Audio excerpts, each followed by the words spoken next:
Hi friends, hello everyone, welcome back to my channel. In this video we learn about Cardan's method for solving cubic equations.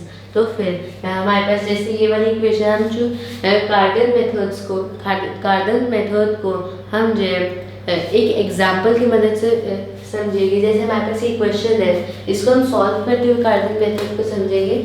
Solution तो किसी भी यहाँ पर जो है ये वाली इक्वेशन है, किसी भी क्यूबिक इक्वेशन में सेम मेथड रहेगा। तो स्टेप 1 लिख लेते हैं। स्टेप 1, तो स्टेप 1 में हमें क्या करना है, हमारे पास इक्वेशन है, इसमें अगर सेकंड डिग्री का जो सेकंड टर्म जो है, सेकंड डिग्री का टर्म वो दिया हुआ है, तो फिर ये हम फर्स्ट स्टेप करेंगे। अगर जो सेकंड डिग्री का टर्म नहीं दिया गया तो नहीं करेंगे। हमारे क्वेश्चन में दिया गया तो कर लेते हैं। स्टेप 1 है कि हमें y = x + b by 3a, ये जो हमें इस इक्वेशन में पुट करना है। जो इससे क्या होगा, इससे जो है सेकंड डिग्री टर्म रिमूव हो जाएगी। तो फिर b क्या है, b की वैल्यू है -3, y = x प्लस b की वैल्यू -3 और a की वैल्यू यहाँ पर 1 है, 1 कर दिया। तो फिर y = x - 1, ठीक है। x की वैल्यू क्या आ गई यहाँ से, x = y + 1, हमारे पास x = y + 1 आ गया। इसे हम इस इक्वेशन में पुट कर देते हैं, तो फिर ये हो जाएगा y1 y + 1 का क्यूब -3 y + 1 का स्क्वायर प्लस 12 y + 1 का प्लस 12 y + 1 प्लस 16 = 0। ये हमारे पास इक्वेशन आ गई। इसे थोड़ा अच्छे से इस फॉर्म में ले आते हैं। y³ + 3y² + 3y + 1, ये जो एक्सपेंशन हो गया इस वाली टर्म का। अब इस वाली टर्म का एक्सपेंशन करते हैं।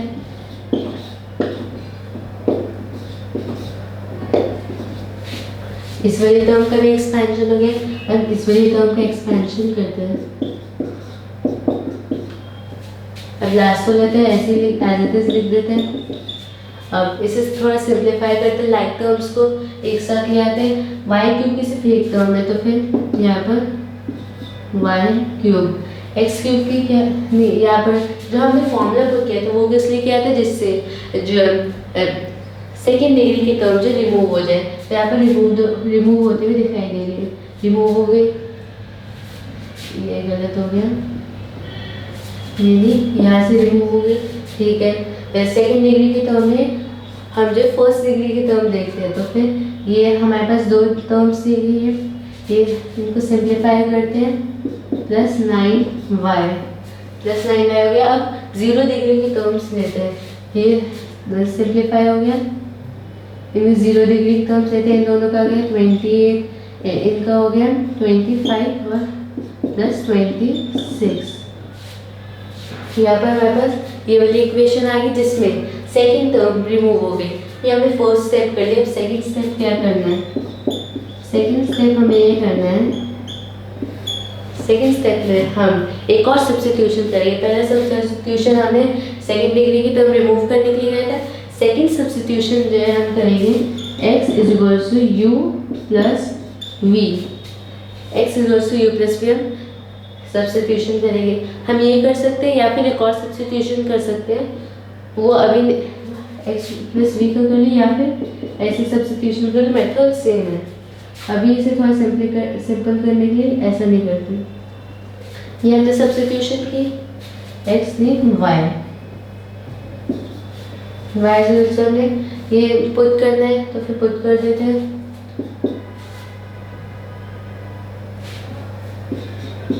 u + v इसका क्यूब प्लस 9 × नहीं, इसे हटा देते हैं। हमने ये जो सब्स्टिट्यूट किया, ठीक है, दोनों साइड क्यूब कर देते हैं। y³ = इसका क्यूब प्लस इसका क्यूब प्लस ये वाली जो अभी स्टेप करने जाओ इम्पोर्टेंट है, ये आ गया। अब हम इसमें कुछ देख सकते हैं कि हमने यहाँ पे इसे सब्स्टिट्यूट किया था y is equal to u plus v, यहाँ पर भी u प्लस वी की टर्म बन रही है तो हम इसे y लिख देंगे, ये y है, y क्यूब माइनस इसे इस साइड ले आते हैं, ठीक है, माइनस 3u वी इस साइड आ गया। इस टर्म को भी इस साइड ले आते हैं, माइनस ऑफ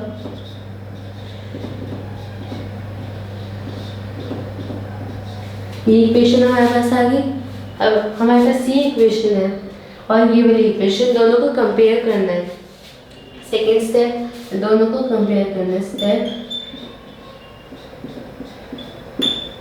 थर्ड, दोनों को कंपेयर करते हैं तो हमारे पास जो है यू वी की वैल्यू क्या आ गई, यू वी है यहाँ पर या 9 का या -3 है तो फिर जो यू वी की वैल्यू होगी -3। अब u cube plus v cube की वैल्यू निकालते हैं तो फिर दोनों को कंपेयर करते हैं तो फिर u cube plus v cube की वैल्यू होगी -26। हमने दोनों इक्वेशन को कंपेयर किया, हमारे पास इनकी वैल्यूज आ गई है। तो फिर अब जो है तो ऐसे स्पेस खाली कर लेते हैं।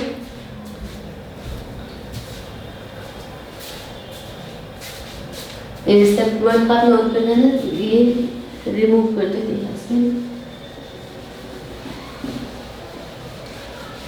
ओके, स्टेप थर्ड जो है ये कि हमने कंपेयर किया। स्टेप फोर्थ,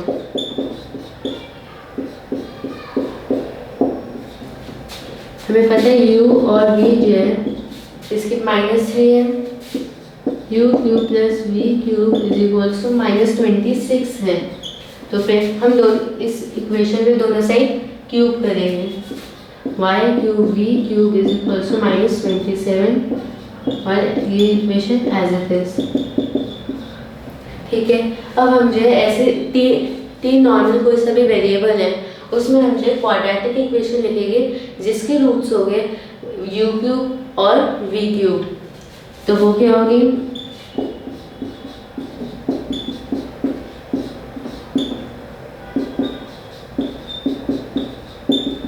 ये हमारे पास इक्वेशन आ गई जिसके रूट्स में यू क्यूब और वी क्यूब है। इसकी वैल्यूज हमें पता है, हम पुट कर देते हैं।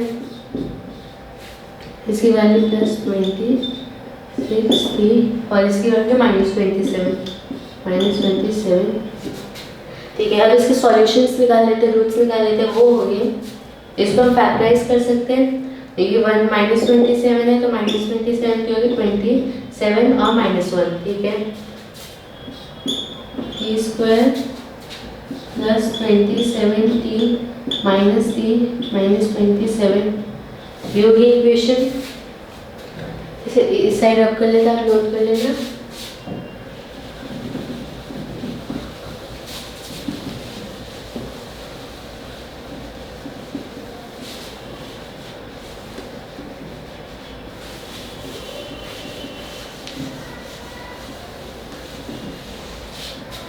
ये हमारे पास इक्वेशन आई थी, t स्क्वायर प्लस 27 ये हमने फैक्टराइज किया।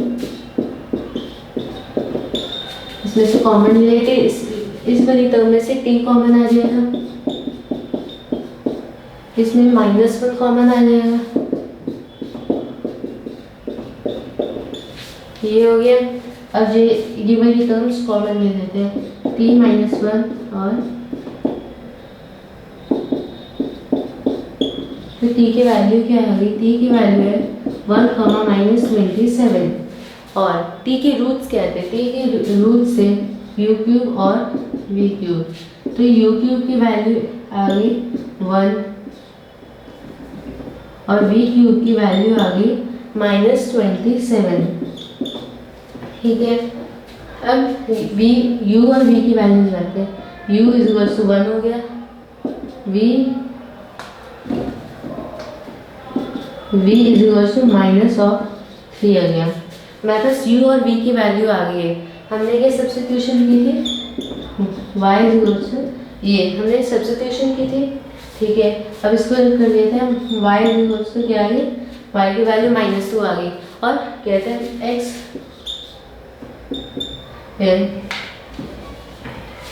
वाई इक्वल्स टू हमें क्या था, एक्स -1। ठीक है, एक्स -1 ये हमने किया था। वाई की वैल्यू हमारे पास पता चल गई, इसे हम एक्स की वैल्यू निकाल सकते हैं। तो फिर एक्स इज इक्वल्स टू -1, तो इसका जो रियल रूट होगा इस इक्वेशन का वो होगा -1। अब इसे चेक कर लेते हैं -1 पुट करके। इसे रब कर दो, इसे चेक कर लेते हैं -1 पुट करके ये हमारा रूट सही है या नहीं। तो फिर -1 का क्यूब क्या होगा, -1, और -1 का स्क्वायर क्या होगा, वो होगा 1 और -3। -1 यहाँ पर लगा लेते हैं, पुट कर दिया, -12 प्लस 16 इज इक्वल टू 0 आना चाहिए यहाँ पर।